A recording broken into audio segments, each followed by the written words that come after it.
اونچا اونچا کافر کافر فرقہ وارانہ بنیادوں کے اوپر وہ مسلمانوں کو جدا کرتے ہیں تو ان سے بڑا ظالم کوئی نہیں ہے۔ یعنی یہ جو شخص کہہ رہا ہے کہ کافر کافر شیعہ کافر، اور بالکل واضح دھڑلے سے یہ بات کر رہا ہے، اس کو یہ ہمت کہاں سے ملی ہے؟ جب یہی نوجوان کل کو جا کر اپنے ساتھ بم باندھے گا اور وہ مسجد شیعہ کے اندر جا کے پھٹ جائے گا، پھر آپ کہو گے کہ اسلام امن کا درس دیتا ہے۔ بسم اللہ والصلاة والسلام علی رسول اللہ وآلہ وعلا۔ السلام علیکم ورحمۃ اللہ وبرکاتہ۔ قرآن مجید فرقان حمید میں اللہ سبحانہ وتعالیٰ نے ارشاد فرمایا، سورہ بقرہ کی آیت نمبر 140 سے، اعوذ باللہ من الشیطان الرجیم، بسم اللہ الرحمن الرحیم، ومن اظلم ممن کتم شہادۃ عنده من اللہ وما اللہ بغافل عما تعملون۔ اس شخص سے بڑا ظالم کون ہے کہ جس کے پاس اللہ کی جانب سے گواہی موجود ہو اور وہ پھر اسے وہ چھپا کے رکھے، اور جو تم کر رہے ہو اللہ اس سے غافل نہیں ہے، اللہ کو سب کچھ معلوم ہے۔ اس آیت سے یہ معلوم ہوا کہ اگر ایک شخص کے پاس اس بات کا ثبوت موجود ہے، اس بات کا علم موجود ہے کہ حق کیا ہے اور باطل کیا ہے، صحیح کیا ہے اور غلط کیا ہے، محبت کیا ہے اور نفرت کیا ہے، یہ سب اس کے پاس موجود ہے، وہ جانتا ہے، یہ اللہ کی گواہی ہے۔ اب اس پر یہ فرض عائد ہوتا ہے کہ یہ اس گواہی کو آگے پیش کرے، لوگوں کے سامنے بتائے، ٹرانسفر کرے، اپنے علم کو چھپائے نہیں۔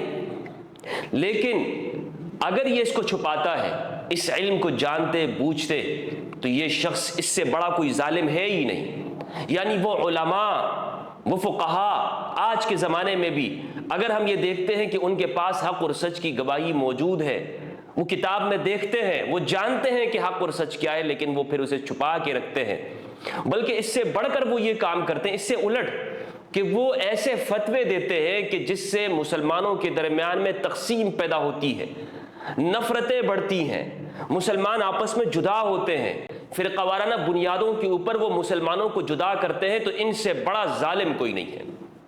یہ اللہ سبحانہ وتعالیٰ نے یہود اور نصارہ کے ان علماء سے یہ بات کہی کہ جن کے سامنے ان کی کتابوں کے اندر حق اور سچ موجود تھا، لیکن وہ مصلحتوں کی بنا پر وہ اسے بیان نہیں کرتے تھے، تو اللہ نے فرمایا ان سے بڑا ظالم کوئی نہیں ہے۔ آج ہم یہ دیکھیں کہ ہمارے علماء خاموش رہتے ہیں، ان کی آنکھوں کے سامنے ان کے طلباء، اسٹوڈنٹس، ان سے تعلق رکھنے والے، وہ دوسرے مسلمانوں کے اوپر فتوے لگاتے ہیں اور ایسے نعرے لگائے جاتے ہیں کہ جس سے مسلمانوں کے درمیان میں نفرتیں بڑھتی ہیں۔ مثلا ایک مرتبہ پھر پاکستان کی سڑکوں کے اوپر شیعہ کافر کے نعرے لگائے جا رہے ہیں، ایک مرتبہ پھر نفرت کے بیج بوئے جا رہے ہیں، ایک مرتبہ پھر مسلمانوں کو جدا کرنے کی کوشش ہو رہی ہے، فلاں کافر ہے، جو نہیں مانتا وہ بھی کافر ہے، جس نے شک کیا وہ بھی کافر ہے۔ یہ جو نفرت کے فتوے دیے گئے ہیں، انہوں نے مسلمانوں کو تقسیم کیا ہے، مسلمانوں کے دلوں میں نفرت کی بنیاد ڈالی ہے۔ آج کچھ لوگ یہ بات کرتے ہیں کہ مفتی صاحب چھوڑیے ان اختلافی مسائل پہ گفتگو کرنے کا کیا فائدہ ہے، کیوں آپ ان مسائل کو ڈسکس کر رہے ہیں، کیوں لوگ اس پر بات کر رہے ہیں؟ دیکھیں بالکل میں آپ کے ساتھ متفق ہوں کہ اختلافی مسائل کو ڈسکس کیوں کیا جائے، میں نے اس پہ بات کی ہوئی ہے کہ اس کا فائدہ کیا، لیکن میں آپ سے بتانا چاہتا ہوں، آپ سے بھی پوچھنا چاہتا ہوں، اگر یہ اختلافی مسائل کچھ اس درجے کے ہوتے جیسے نماز میں ہاتھ کہاں باندھنا ہے، رفع یدین کرنا ہے یا نہیں کرنا، آمین بالجہر ہے یا نہیں، تو پھر تو ٹھیک تھا، علمی طور پر اس کے اوپر اختلافات موجود ہیں، کوئی ایسے قتل و غارت گری ان مسائل کی وجہ سے نہیں ہوئی۔ لیکن جن مسائل کے بارے میں آپ یہ کہتے ہیں کہ ان پر خاموشی اختیار کی جائے، زبانوں کو بند رکھا جائے، مجھے بتائیے کیا آپ کے ہی اکابرین نے، کیا آپ کے مکتب کے فرقوں کے بڑوں نے انہی مسائل کی بنا پر، انہی مسائل کی وجہ سے دوسرے مسلمانوں کی تکفیر نہیں کی، دوسرے مسلمانوں کو قتل نہیں کیا، دوسرے مسلمانوں کے بارے میں یہ نہیں کہا کہ یہ فرقہ کافر ہے، یہ جہنمی ہے، یہ گمراہ ہے، یہ بدعتی ہے، یہ مشرک ہے، فاسق اور فاجر ہے، دین سے، دار اسلام سے خارج ہے؟ کیا انہی اختلافی مسائل کی بنا پر رشتے اور نکاح نہیں توڑے گئے، گھروں کو برباد نہیں کیا گیا، ہنستا بستا گھر اجاڑا نہیں گیا؟ انہی اختلافات کی وجہ سے پوری تاریخ کے اندر اگر آپ دیکھیں تو مسلمانوں نے ایک دوسرے کی گردنیں ماری ہیں، آج تک مسلمان جس پر لڑ رہے ہیں وہ انہی اختلافی مسائل کی وجہ سے۔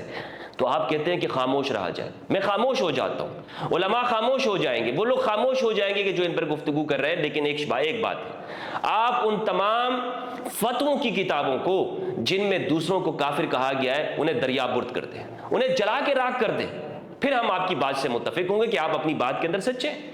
لیکن ایک جانب تو آپ ممبروں پہ بیٹھ کر دوسروں کو کافر قرار دے رہے ہوں، سڑکوں چوراہوں پر دوسروں کے خلاف موومنٹ چلا رہے ہوں، نفرت کی تحریکیں چلاتے ہوں، اور پھر آپ ہم سے کہیں کہ ان مسائل کو ڈسکس نہ کریں۔ انہی مسائل کی وجہ سے آپ کہتے ہیں نا کہ فلاں کی گردن مارنا ضروری ہے، انہی مسائل کے اوپر آپ کہتے ہیں نا کہ فلاں پورا ایک گروہ کافر ہے۔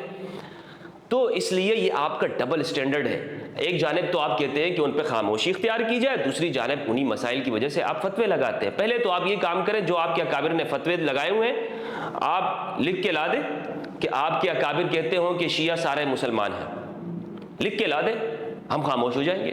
آپ لکھ کے لا دیں کہ جناب جن مسائل کے اندر امام علی علیہ السلام نے باغیوں کے ساتھ جہاد کیا ہے اس میں امام علی علیہ السلام حق ہے اور باقی باغی گروہ ہیں، لکھ کے لا دیں۔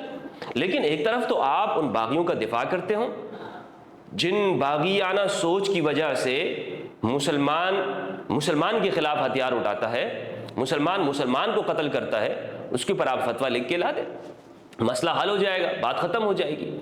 ایک ویڈیو سوشل میڈیا کے اوپر گردش کر رہی ہے، اس ویڈیو میں دیکھا جا سکتا ہے کہ ایک نوجوان، یہ ویڈیو میں آپ کو دکھاتا ہوں، ایک نوجوان سڑکوں کے اوپر نعرے لگا رہے ہیں اور یہ کہہ رہے ہیں کہ ایران کا جو یار ہے غدار ہے وغیرہ وغیرہ۔ دیکھیں ایران کا جو مسئلہ ہے وہ پھر بھی ایک ہمارے پڑوسی ملک ہیں، مسلم ملک ہیں، یہ تو کسی کو اختیار نہیں ہے کہ سڑکوں کے اوپر اس طرح کے دوسرے ملک کے خلاف نعرے لگائے، اور دوسرا پھر ہمارا پڑوسی ملک ہو، تو اس پر بھی دیکھنا چاہیے کہ یہ کیوں ایسا کیا جا رہا ہے۔ لیکن بہرحال اس کو آپ کہہ سکتے ہیں کہ ایک ملک کا معاملہ ہے تو وہ اس کو اس نظر سے دیکھا جا سکتا ہے۔ لیکن جو دوسرے مسلمانوں کی تکفیر ہے، یہ نوجوان کیا کر رہے ہیں آپ سنیے گا اس ویڈیو کو، پھر میں اس کے بارے میں بتاؤں گا کہ یہ سب کچھ کیوں ہو رہا ہے اور اس پر جو یہ علماء خاموش ہیں، یہ در حقیقت کیا وجہ ہے اس کی، یہ ہمیں سمجھنا ضروری ہے۔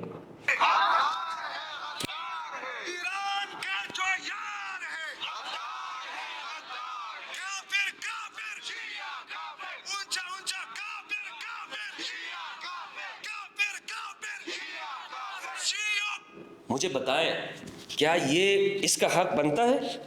کہاں پر ہے ادارے، کس جگہ پر ہے قانون؟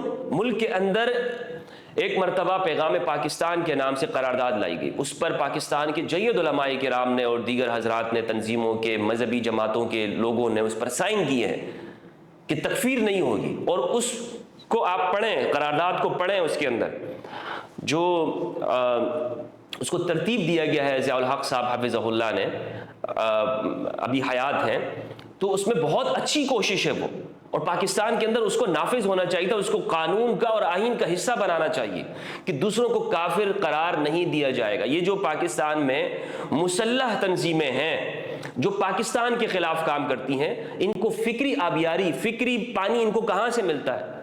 یہ کہاں سے پھلتے پھولتے ہیں؟ یہ اسی سوچ سے ہوتی ہے۔ یعنی یہ جو شخص کہہ رہا ہے کہ کافر کافر شیعہ کافر، اور بالکل واضح دھڑلے سے یہ بات کر رہا ہے، اس کو یہ ہمت کہاں سے ملی ہے؟ بھائی مدرسوں سے ملی ہے اس کو یہ ہمت، ان مدارس سے، ان اساتذہ سے ان کو یہ ہمت ملی ہے کہ جب درس کے اندر پڑھایا جاتا ہے، کتاب کھول کر جب حدیث کی بات ہوتی ہے، قرآن کی تفسیر کی بات ہوتی ہے، تو وہ کہتے ہیں کہ جناب اس آیت کی روح سے، اس حدیث کی روح سے شیعہ کافر ہے اور مرتد ہے۔ مرتد کی سزا کیا لکھی گئی ہے؟ کیوں بچہ بنتے ہیں آپ لوگ؟ یہ مولوی جو کہتے ہیں جناب نہیں ہم شیعہ کے سارے لوگ کافر نہیں، ان سے فتویٰ لینا کہ شیعہ کافر ہے یا نہیں، تو یہ کہتے ہیں دیکھیں شیعوں کے بہت سارے فرقے ہیں، جو لوگ یہ عقیدہ رکھتے ہوں گے وہ کافر ہیں۔ یعنی مسلمان کو آپ نے مرتد قرار دے دیا، اب مرتد کی کیا سزا ہے؟ پوچھیں ان سے مرتد کی سزا کیا ہے، الگ فتویٰ لیں تو وہ کہے گا کہ واجب القتل ہے۔ تو شیعہ مرتد ہے اور مرتد کی سزا واجب القتل ہے، تو پھر ایک نوجوان تو شیعہ کو مار کر جنت میں چلا جائے نا، اس کے لیے تو آسان راستہ آپ نے دے دیا ہے۔ جب یہی نوجوان کل کو جا کر اپنے ساتھ بم باندھے گا اور وہ مسجد شیعہ کے اندر جا کے پھٹ جائے گا، پھر آپ کہو گے کہ اسلام امن کا درس دیتا ہے، پھر آپ کہیں گے کہ جناب ہم نے تو کبھی نہیں کہا کہ شیعہ کے اوپر پھٹ جاؤ، شیعہ کے اوپر دھماکے کرو، ان کو مارو، ریاست کے خلاف مسلح جدوجہد کرو، مسلح جتھے بنا کر آپ لوگوں کو قتل کرو۔ ہم تو نہیں کہتے، اسلام تو امن کا درس دیتا ہے۔ یہ ہوتی ہے آپ کا طریقہ واردات ان کا یہ ہے۔ اگر یہ کہتے ہیں کہ نہیں اس نوجوان سے ہمارا تعلق نہیں ہے، یا یہ لوگ یہ بات کرتے ہیں کہ جناب ہم اس بات کے قائل نہیں ہیں کہ شیعہ کو مارا جائے، ٹھیک ہے، میں اوپن یہ بات کہہ رہا ہوں، جائیے مفتی تقی عثمانی صاحب کے پاس، مفتی طارق مسعود صاحب کے پاس، اور جو ان کے اکابرین ہیں مولانا منظور مینگل صاحب کے پاس وغیرہ وغیرہ، بریلویوں کے علماء کے پاس بھی جائیے اور ان سے لکھوا کے لائیے کہ اس نوجوان نے جو یہ نعرے لگائے ہیں یہ باطل ہے، شیعہ مسلمان ہے، ہم شیعہ کو کافر نہیں کہتے۔ قیامت آ جائے گی یہ لوگ یہ فتویٰ نہیں دیں گے۔ اور ذرا اس نوجوان کے خلاف تو بیان دلوائیے کہ اس نعرے سے ہمارا کوئی تعلق نہیں ہے، ہم اس نعرے کو غیر شرعی، غیر اسلامی کہتے ہیں۔ ذرا یہ اس کی وضاحت تو کریں۔ کبھی نہیں کریں گے۔ کیوں نہیں کرتے؟ اس لیے کہ ان کے پاس ڈبل سٹینڈرڈ ہے۔ یہ نوجوانوں کو کہتے ہیں، ان کی فکری آبیاری کرتے ہیں، ان کے ذہنوں کو بھرتے ہیں، برین واش کرتے ہیں اس چیز کے اوپر۔ ابھی دیکھیں یاسین قادری صاحب کے بارے میں انہوں نے احتجاجی ریلی نکالی اسلام آباد میں بھی اور دوسرے علاقوں میں بھی، کراچی میں بھی، کیا نعرے لگ رہے ہیں اس میں، اور واٹس ایپ کے اوپر جو آواز چل رہی ہے وہ مارنے کے چکر میں ہے۔ اور بھائی ان کا پلان بنے، ان کا بس چلے، آج یہ دونوں ان کو مل جائیں، اویس بھائی بھی اور یہ یاسین بھائی بھی ان کو مل جائیں، تو یہ تو اس کو ان بیچاروں کو مار دیں گے، یہ ختم کر دیں گے، قتل کر دیں گے اسے۔ پھر آپ کیا کہیں گے؟ ہم نے تو نہیں کہا یہ تو آپ نے نہیں کہا ہوگا کہ بھائی جا کے ان کو مار دو واضح لفظوں میں، لیکن آپ یہ بات تو کرتے ہیں کہ ہمارے صبر کا پیمانہ لبریز ہو رہا ہے، او ہو کیا ہو گیا ہے، ہم ایکشن لے ورنہ ہمارے نوجوان تیار ہیں۔ تو یہ باتیں وہ ہے کہ جو اس طرح کے نوجوانوں کی ذہنی آبیاری، ذہنی تیاری کی جاتی ہے، اور علماء افسوس کے ساتھ خاموش ہیں، اس کے اوپر بات نہیں کرتے، خاموش رہتے ہیں، چپ رہتے ہیں، اللہ کی گواہی کو بیان نہیں کرتے۔ اللہ کی گواہی کیا ہے؟ میں نے آپ کو شروع میں بتایا، اللہ کی گواہی یہ ہے کہ حق سچ کا علم ہو جائے لیکن اسے آگے بیان نہیں کرنا، اس پر چپ رہنا، اس پر خاموش رہنا۔ یہ جتنے بھی لوگ ہیں آج جو کہہ رہے ہیں نا کہ دیوبندی، بریلوی، اہل حدیث سارے نکل جاؤ اور صحابہ کی توہین کا معاملہ اس پہ اکٹھے ہو جاؤ، بھائی ایک دوسرے کو کافر مرتد لکھا ہوا ہے آپ نے۔ بریلویوں کے نزدیک دیوبندی مرتد ہیں۔ اعلی حضرت کی احکام شریعت اٹھا کے دیکھ لیجئے، فتاوی رضویہ اٹھا کے دیکھ لیجئے، احمد رضا خان رحمۃ اللہ علیہ نے کیا فتوے دیے دیوبندیوں کے بارے میں، اور پھر دیوبندیوں نے ان کے بارے میں کیا فتوے دیے ہوئے ہیں۔ مشرک سے کم کی بات ہوتی ہے؟ پر اہل حدیث تو ان دونوں کو نہیں سمجھتے۔ تو یہ فتوے انہوں نے ایک دوسرے کے خلاف دیے ہوئے ہیں، لیکن اب یہ کوشش کیوں کر رہے ہیں کہ یہ سارے فرقے اکٹھے ہو جائیں اور اس طرح کی موومنٹ چلا کر دوسرے جو مد مقابل ہے نا شیعہ، تو ان کے بارے میں یہ ان کو اکٹھا کرنا چاہتے ہیں۔ لیکن اول تو میں اپنے بریلوی حضرات سے یہ بات کہنا چاہتا ہوں کہ آپ کیسے اکٹھے ہونے کی بات کر رہے ہیں؟ اگر آپ کے نزدیک یہ شخص جو صحابہ کی توہین کرنے والا ہے، آپ کے نزدیک یہ شخص اسلام سے خارج ہے، تو جناب دیوبندی کون سا آپ کے نزدیک حاجی ہے؟ آپ کے اکابر کے نزدیک دیوبندی تو پرلے درجے کا کافر ہے، نہ اس کا ذبیحہ کھانا چاہیے، یہ سب کتابوں میں لکھا ہوا ہے۔ تو یہ اگر آپ اکٹھے ہو گئے تو نوجوان سمجھ جائے گا کہ آپ سیاست کر رہے ہیں، آپ مذہب کی بات نہیں کر رہے۔ ہاں اگر مذہب کی بات ہے، مذہب کی بات ہونی چاہیے، تو پھر آپ جہاں پر آپ شیعہ کی تکفیر کر رہے ہیں وہاں پر آپ پھر دیوبندیوں کی بھی تکفیر کر رہے ہیں۔ اپنے اکابر سے ہاتھ کیوں اٹھا رہے ہیں آپ؟ اپنے اکابر سے ہاتھ کیوں اٹھا رہے ہیں؟ اب کوئی شخص کہے گا نہیں جناب یہ ہمارا آپس کا معاملہ ہے، ٹھیک ہے آپ کے آپس کا معاملہ ہے تو جائیے دعوت اسلامی سے لکھوا کے لا دیجئے مولانا الیاس اتاری صاحب سے کہ دیوبندی سارے کے سارے مسلمان ہیں، ان کے پیچھے نماز بھی پڑھی جا سکتی ہے، ان کے مسجد اور مدرسوں کے اندر چندے بھی دیے جا سکتے ہیں، آپ لکھوا کے لے آئیں، میں آپ کی بات کو مان جاؤں گا۔ کبھی نہیں لکھوا سکتے آپ لوگ، کبھی بھی نہیں، نیور، کبھی بھی نہیں۔ تو جب نہیں لکھوا سکتے تو پھر یہ ڈھنڈورا اتنا بند کر دیں۔ سب کو آپ کی حقیقت کا علم ہو گیا ہے کہ آپ لوگ ڈبل سٹینڈرڈ کرتے ہیں، آپ کے مولوی آپ کو بتاتے کچھ ہے، مدرسوں میں کچھ پڑھاتے ہیں، اور مدرسوں میں تو آج کل جو کچھ ہو رہا ہے وہ سب کچھ ویڈیوز سامنے آ رہی ہیں۔ لیکن بہرحال جہاں تک درسیات کی بات ہے، درسیات کے اندر بھی کوئی تعلیم ایسی مذہب کی نہیں دی جاتی، اس میں بھی یہی تعلیم ہوتی ہے کہ دوسرا فرقہ یہ ہے، فلاں فرقہ یہ ہے، تبھی تو یہ حال ہو رہا ہے مسلمانوں کا۔ تو اب یہ جو ویڈیو آئی ہے سوشل میڈیا پہ، ایک مرتبہ پھر سڑکوں پر شیعہ کافر کے جو نعرے لگائے جا رہے ہیں، یہ بہت خطرناک ہے، یہ بہت خطرناک بات ہے۔ اس سے ملک کا امن بھی برباد ہو رہا ہے، اور اب کوئی شخص یہ کہہ سکتا ہے جناب علی تو وہ لوگ یہ بات نہ کریں۔ بھائی آپ، قانون موجود ہے، آپ کو کس نے اختیار دیا کہ قانون اپنے ہاتھ میں لے؟ ادارہ موجود ہے، ریاست موجود ہے، قانونی مطابق آپ نے ایک بات کر دی کہ ٹھیک ہے یہ توہین ہے، گستاخی ہے، اگر اس طرح کا ہے، بات آپ کی آگے ختم ہو گئی۔ اب آپ کو کس نے کہا کہ آپ قانون اپنے ہاتھ میں لیں اور باہر نکلیں اور پھر کہیں کہ ہمارے صبر کا پیمانہ لبریز ہو رہا ہے، اور پھر واٹس ایپ کے اندر یہ چلایا جائے کہ فلاں ادھر آ رہا ہے تو اس جاؤ، پہنچ جاؤ۔ یہ سارا سب کچھ کیا ہو رہا ہے بھائی؟ مذہب کے نام کے اوپر ابھی تک مذہب کے نام پر جو کچھ کیا گیا، مذہب کی بدنامی ہوئی، وہ کم ہے کہ جو ان حرکتوں پر بھی اتر آئے ہیں؟ آگے ویڈیو کو دیکھیں تو یہ ویڈیو بہت خطرناک ہے۔ جو حامی ہے ابھی ایک آواز پر صحابہ۔ آگے مزید انہوں نے اسی طرح کی نفرت کی باتیں کی ہیں۔ میری گزارش یہ ہے کہ فرقوں کے جو اکابر ہیں وہ اس کے اوپر بیان جاری کریں۔ یہ بہت سینسیٹیو ایشو ہے، سینسیٹیو بات ہے، حساس موضوع ہے، اور یہ جو نوجوان نے جو حرکت کی ہے اس پر جب تک ان کے اکابرین وضاحت پیش نہیں کریں گے ان کا کوئی عذر قابل قبول نہیں ہوگا۔ والسلام علیکم ورحمۃ اللہ وبرکاتہ۔